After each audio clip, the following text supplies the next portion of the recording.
Hello and welcome. This video is a homage to Professor Sifax's 5-minute videos for teachers in a hurry.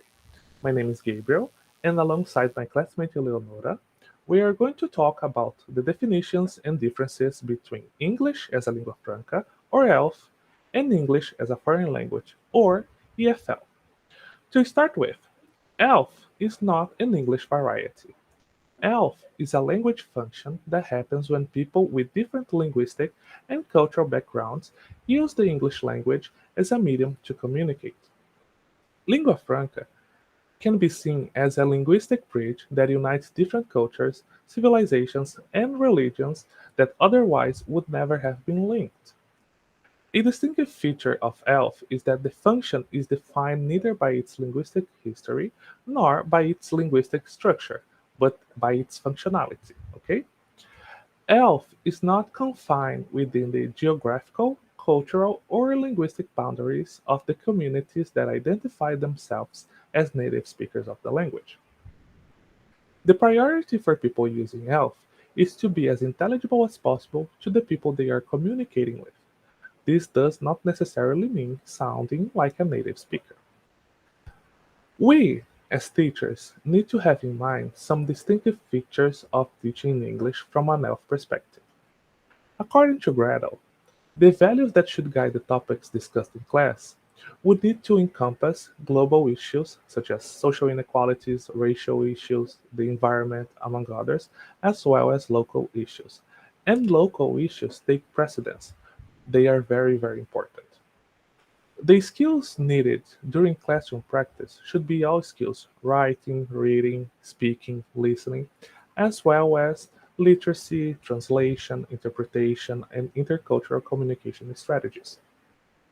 To accomplish that, the focus needs to be on international intelligibility rather than a specific variety, as well as maintenance of national identity through the English use of English. Once again, local context is important. And tests carried in English are used to assess students' progress and competence in the language.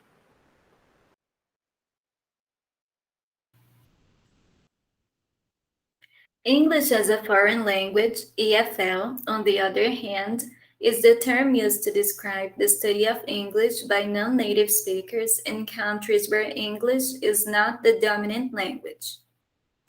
EFL is usually learned in environments where the language of the community and the school is not English. EFL, as a teaching perspective, focuses on the native speaker. That is, EFL learners are taught exclusively in order to communicate with native speakers, especially American and British ones. Differently from the ELF perspective, the values guiding practice in EFL classrooms are meant to improve tolerance and understanding of other cultures. EFL focuses on speaking and listening skills, prioritizing communication. Therefore, it is essential that an EFL teacher is language proficient and trained in methodology. In the case of EFL, material and methods are designed in order to give a practical comment of the language. While in ELF, code mixing and switching are seen as bilingual resources, in EFL, code mixing and switching are seen as interference errors. To assess students' proficiency, international exams are most common, such as TOEFL and TOEIC, for example. EFL is also the model traditionally used in teaching, which makes it easier to be codified. Therefore, people can easily find a wide amount of several teaching and study materials.